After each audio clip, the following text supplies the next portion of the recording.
Book 39, E. Entry into the Realm of Reality, continued, and I have taken up that teaching of the universal I, keep it in mind, apply it, and contemplate it, taking it in this way, even if it were being written by a collection of pens the size of the polar mountains with as much ink as water in the oceans, it could never be finished. It would be impossible to finish even a part of a single line of a single formula of a single principle of a single doctrine of a single chapter of the teaching. It cannot be even partially exhausted, let alone fully exhausted or comprehended. So, son, having taken up this teaching of the universal I for a full 12 years, taking it up in this way, in one day I master countless chapters by the light of mental command to retain what is heard, I penetrate countless chapters by the light of mental command that is a way of access to tranquility, I plunge into countless chapters by the light of mental command that progresses endlessly, I contemplate and investigate countless chapters by the light of mental command that is imbued with fiery energy, I put countless chapters into practice by the light of mental command adorned with lotuses, I elucidate countless chapters by the light of mental command that is beyond words, I analyze countless chapters by the light of mental command that is a mass of brightness, I arrange countless chapters in order by the light of mental command containing the ocean, whatever beings come to me from the 10 directions, I direct and introduce them all into this teaching of the universal I, the manifestation of the practice of enlightened and enlightening beings, to all of them I elucidate, represent, illumine, describe, show, analyze, expound upon, open up, explain, unlock, and clarify the teaching of the universal I know this teaching, son, but how can I know the practice or tell of the virtues of the enlightening beings who have entered into the ocean of all enlightening beings practices in accord with pure vows, who have entered into the ocean of all vows, to remain in the world through all ages, who have entered into the mundane whirl of all beings, to act appropriately according to their mentalities, who have entered the ocean of minds of all beings, to communicate knowledge, who have entered the ocean of all virtues, to produce the vision to the knowledge of the 10 powers without obstruction, who have entered the ocean of all beings' faculties, to guide them to maturity and perfection with appropriate timing, who have entered the ocean of all lands, by carrying out the vow to purify all lands, who have entered the ocean of all Buddhas, by the power of the vow to honor and attend all enlightened ones, who have entered the ocean of all truths, for the communication of knowledge, who have entered the ocean of all virtues by pursuing their realization, who have entered the ocean of languages of all beings, to carry out the turning of the will of the teaching in all languages. Go, son, to a place called Sagaratira, in the region of Sri Lanka, 60 leagues south of here.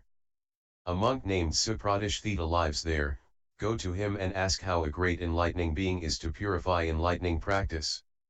Then Sudhana, paying his respects, departed from the presence of Sagaramaga.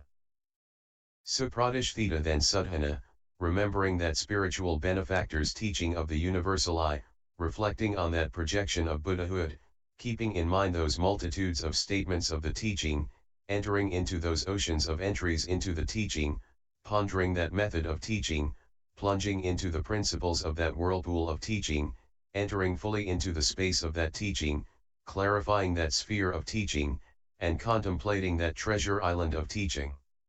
Gradually made his way to Sagaratira in Lanka, where he looked in all directions, desiring to see the monk Supradishthita. He saw Supradishthita walking in the sky, surrounded by countless hundreds of thousands of celestial beings. He also saw the sky covered with clouds of celestial flowers, with the sound of countless clouds of heavenly music and countless streamers and banners offered by the chief celestials to the monk Supradishthita as tokens of respect. He also saw inconceivable clouds of black aloe-scented water thundering in the sky, raised on high by the chief water spirits. He also heard countless sounds of pleasing celestial music and song coming from the sky with words of reverence and hymns of praise, performed by supernatural beings. He also saw inconceivable clouds of fine cloth spread out in the sky by joyous serpent chiefs out of respect for Supradishthita. He also saw inconceivable clouds of jewels set in the sky by the chief titans, with the light of the magnificent array of their inconceivable qualities. He also saw inconceivable hosts of bird girls, standing in the sky with their hands joined in gestures of respect, with non-injury uppermost in their minds. He also saw inconceivable hundreds of thousands of goblin chiefs in the sky with their retinues, their bodies transfigured, directed there by goodwill toward the monk Supradishthita. He also saw inconceivable numbers of demigod chiefs with their retinues circling in the sky to protect Supradishthita. He also saw inconceivable hundreds of thousands of Brahma chiefs in the sky making salutations, uttering pleasant words of respect and songs of praise. He also saw inconceivable hundreds of thousands of celestial beings of the pure abodes in their palaces in the sky, paying their respects to the monk Supradishthita. Then Suddhana, seeing the monk Supradishthita walking in the sky, was pleased, enraptured, transported, overjoyed, happy. He saluted and greeted Supradishthita and said to him, "Noble one, I have set my mind on supreme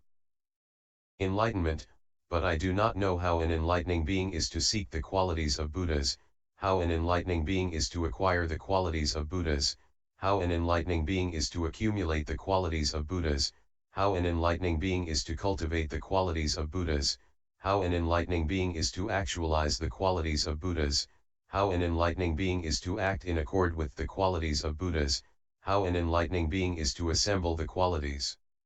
of Buddhas, how an enlightening being is to contemplate the qualities of Buddhas, how an enlightening being is to clarify the qualities of Buddhas in order to accomplish all the tasks of enlightening beings, how an enlightening being is to approach and follow the qualities of Buddhas. Noble one, I hear that you give instructions to enlightening beings. Please tell me how an enlightening being is to set to work on the Buddha teachings, not to lose sight of Buddha whatever one is doing, not to lose sight of enlightening beings so as to be always in contact with reality, always to be involved with the Buddha teachings so as to be at one with the roots of goodness of all enlightening beings, always to be involved with the vows of enlightening beings so as to accord with knowledge, always to be involved in the practices of enlightening beings so as to accomplish the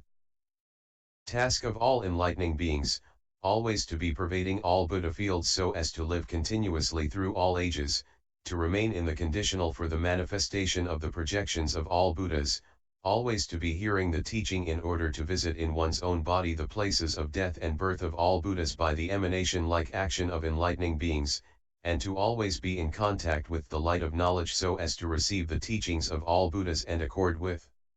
knowledge of past, present, and future. To this, Supradishthita replied, "It is good that you have set your mind on supreme perfect enlightenment and ask about the qualities of Buddhahood, the qualities of omniscience, the qualities of independence. I have attained the enlightening liberation unobstructed door.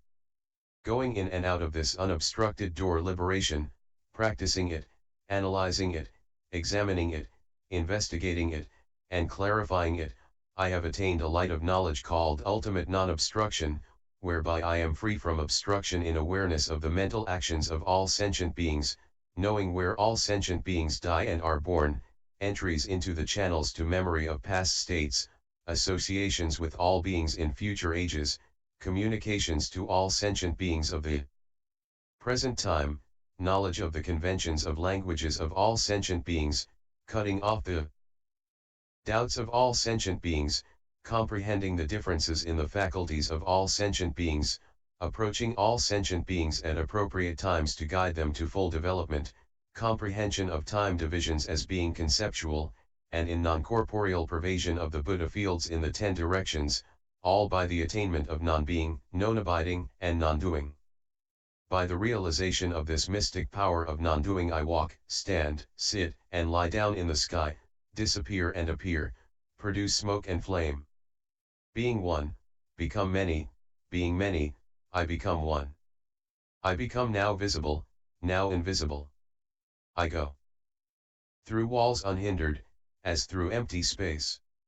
While sitting cross-legged I travel in space, like a bird on the wing.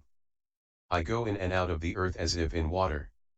I walk on water unhindered as on the earth. I smoke and flame like a great conflagration. I cause even the earth to quake. With my hand I polish even the sun and moon, those bodies of great potency, power, and light. I envelop even up to the Brahma world in my body. Covering the world with clouds of lights the colors of all jewels, I emit clouds in the forms of all beings. Emanating clouds of webs of light of infinite colors, I go forth in all directions, in each moment of thought I pass one world to the east, I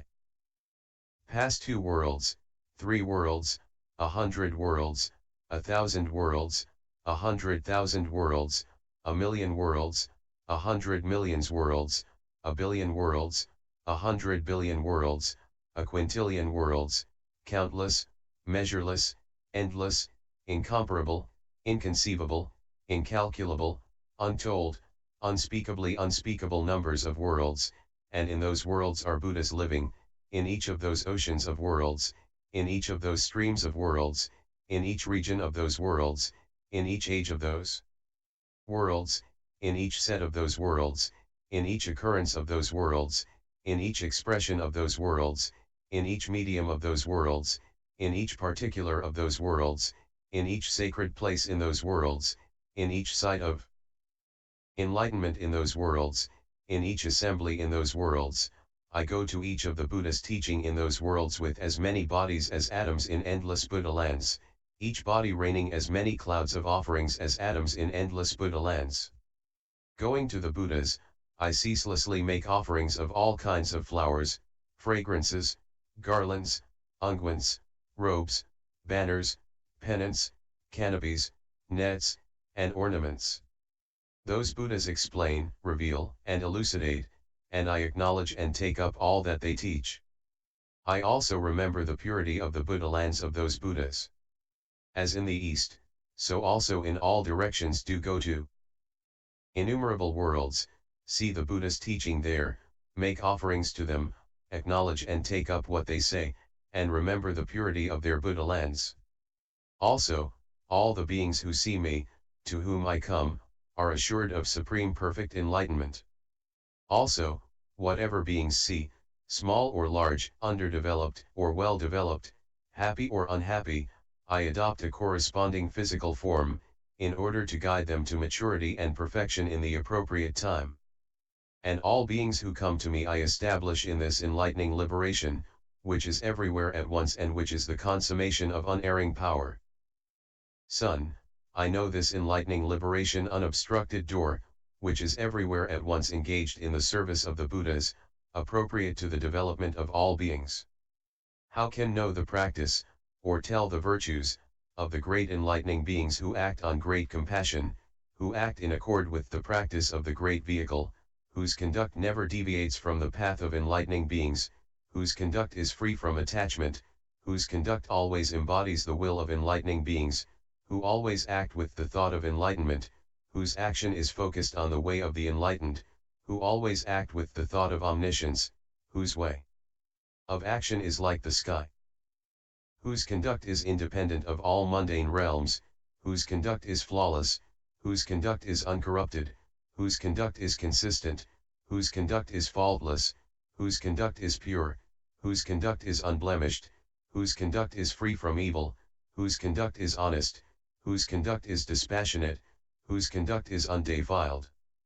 Go south, son, to the Dravidian city Vajrapura. There lives a grammarian named Mega. Go to him and ask him how an enlightening being is to learn and practice the conduct of enlightening beings. Then Sudhana again paid his respects to the monk Supradishthita and left. Mega then Sudhana, mindful of the light of the teaching, steeped in intensity of faith in the teaching, his attention focused on thoughts of Buddha, intent on perpetuating the lineage of the 3 treasures, remembering spiritual friends, his mind having illumined the worlds of past, present, and future, thinking of great vows, striving for the salvation of all beings, his mind unattached to enjoyment of any created things, praising the tradition of dispassion, intent upon contemplation of the intrinsic essence of all things, firm in the commitment to purify all worlds, sojourning without attachment in the congregations of all Buddhas, gradually approached the Dravidian city Vajrapura, looking for the grammarian Megha. He saw Megha at a crossroads in the middle of the city, sitting on a lion seat to talk about the teaching, elucidating a scripture called manifestation of turning of the will of letters. Sudhana went up to him, paid his respects, and said, "Noble one, I have set my mind on supreme perfect enlightenment, but I do not know how an enlightening being is to learn and carry out the practice of enlightening beings. How is an enlightening being to preserve the determination for enlightenment? How does one develop a will that is firm in all states of existence and is indefatigable? How does one purify one's intent, in accord with invincibility? How is the power of great compassion produced so that it never flags? How does one acquire mental command that is totally purified? How is the light of wisdom produced, light free from obscurity in regard to meaning, principle, expression, and presence of mind? How does one acquire the power of recollection, keeping in mind the teachings of all Buddhas without confusion? How is the power of migration purified, illumining all states of existence with the truth? How is an enlightening being's power of concentration perfected, intent on the ascertainment and discernment of the meanings of all principles?" Now Megha, out of respect for an enlightening being, got off his seat and prostrated himself before Sudhana, then showered Sudhana with golden flowers, precious jewels, and the finest sandalwood powders, covered him with hundreds of thousands of robes dyed in various colors, showered him with beautiful flowers of many various colors with pleasant scents, and honored him with various other offerings, then said to him, "It is good that you have set your mind on supreme perfect enlightenment, one who arouses the determination for supreme perfect enlightenment becomes engaged in the perpetuation of the lineage of Buddhas, intent on correctly communicating the tradition of dispassion, engaged in purifying the family of all lands, directed toward guiding the family of all sentient beings to perfection, engaged in properly accomplishing all the teachings and transcending all things, intent on harmony of all actions, engaged in the fulfillment of all practices of enlightening beings, directed toward preserving the continuity of all religious vows, engaged in following knowledge of all times, active in making devotion steadfast, the focus of attention of all Buddhas, near to equality with all Buddhas, appreciated by all enlightening beings, praised by all sages, honored by all the chief Brahmas, protected by all the chief gods, respected, welcomed, and praised by the chiefs of the various supernatural beings, sought out by all world rulers, one becomes very well suited for putting an end to the three kinds of bad conditions in all worlds, getting rid of all difficult conditions inopportune for attaining enlightenment, getting beyond all states of destitution, attaining birth in celestial or human states, always seeing spiritual benefactors, consistently listening to the lofty Buddha teaching, purifying the will for enlightenment, cultivating the cause of the thought of enlightenment, gaining the illumination of the path of enlightening beings, following the knowledge of enlightening beings, and dwelling in the stages of enlightening beings. This is what I think of such a one. Enlightening beings do what is difficult to do, it is hard to get to actually see them, they are comforts to the world. Enlightening beings are the mothers and fathers of all sentient beings, enlightening beings are an adornment to the world with its gods, enlightening beings are a refuge for those oppressed by suffering, enlightening beings are a place of rest for the protection of all sentient beings, enlightening beings are the breath of life to those suffering all kinds of terrors and calamities, enlightening beings are a wind protecting all sentient beings from the heat of the three evils, enlightening beings are earth, causing the roots of goodness of all sentient beings to grow, enlightening beings are an ocean, a repository of endless treasures of virtue, enlightening beings are a sun, producing the light of knowledge, enlightening beings are the polar mountain, by virtue of the height of their roots of goodness, enlightening beings are a moon, the moon of knowledge of the essence of enlightenment having risen in them. Enlightening beings are warriors crushing the armies of all demons, enlightening beings are heroic, having reached the city of the state of independence, enlightening beings are fire, annihilating the self-love of all sentient beings.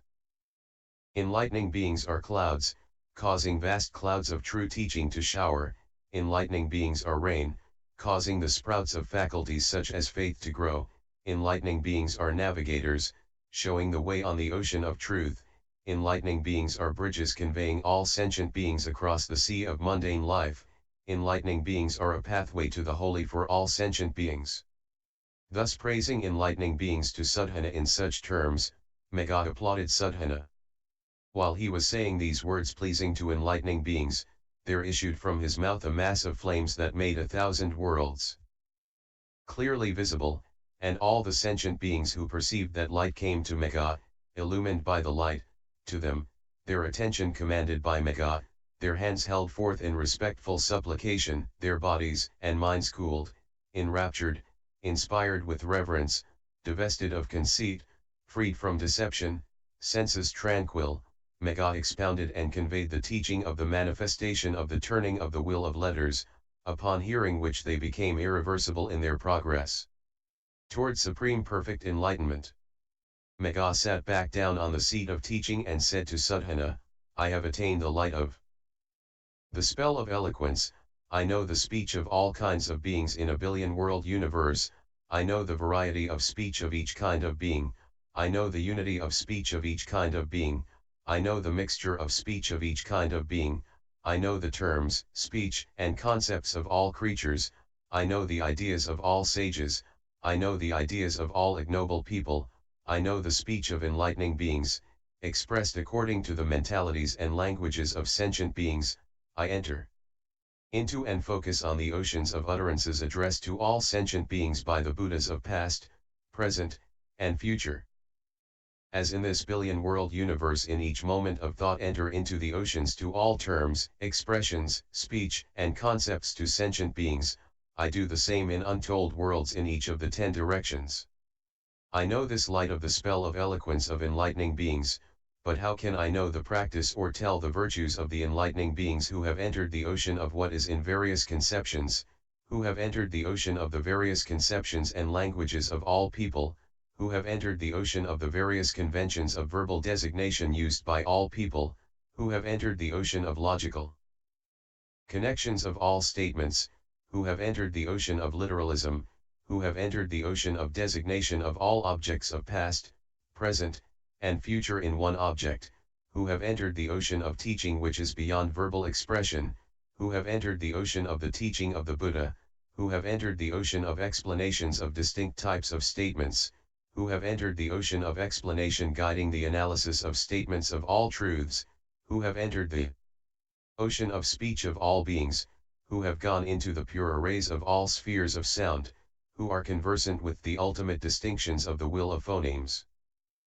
Go, son, there is a country south of here called Vanavasan, where there lives a distinguished man named Muttaka. Go ask him how an enlightening being is to undertake the practice of enlightening beings and become familiar with it, and how the mind is to be observed. Then Sadhana, having bowed to Megha and paid respect to the teaching, describing the faith rooted in him, observing that all knowledge comes from following good spiritual benefactors, reluctantly took his leave and went on. Muttaka then Sadhana, reflecting on that array of light of the spell of eloquence of enlightening beings, plunging into that enlightening being's ocean of principles of speech, remembering that enlightening being's mental purification, undertaking that enlightening being's production of inclination to goodness, clarifying that enlightening being's method of perfecting sentient beings, purifying that enlightening being's knowledge of how to take care of sentient beings, making firm that enlightening being's purity of willpower, establishing that enlightening being's power of supreme resolve, clarifying that body of interest of enlightening beings, producing that goodness of intent and thought of enlightening beings, evoking that effort of enlightening beings, equipped with a mind of firm commitment and tireless consistency, with unrelenting energy and determination, imbued with unshakable power of faith, with an indestructible mind, follower of the instructions of all spiritual benefactors, with the perspective of sane knowledge, on the verge of all-sided purity, coursing in the purity of unobstructed knowledge, imbued with the light of the principle of the universal I, illumined by the mystic formulations of all stages of enlightenment, his mind directed to the differentiations of the planes of the cosmos, aware of the pure essence of forms unfixed anywhere, intent on the sphere of absolute unity with no attachment, having purified the medium of powerful knowledge of all ideas, having broken through the boundaries of all spaces, progressively distinguishing the realms of worldly planes, progressively distinguishing the realms of planes of reality, intent on the manifestation of the vision of the varieties of abodes of Buddha, knowing about the distinctions of realms of time, his intellect bearing the radiant will of the teaching, his mind illumined by the light of the treasury of concentration of universally radiant knowledge, mentally and physically according with the stage of universal perspective, his mind illumined by the lightning of knowledge of those who realize thusness, realizing the exaltation of faith in omniscience, never without the exaltation of faith in the Buddha teaching, filled with the exaltation of the empowerment of Buddha, illumined by the inherent mental light of all Buddhas, hearing the vow to penetrate all networks of worlds with his own body, intent on putting all universes at once into his own body, made his way gradually to the country Vanavasan, arriving there after 12 years.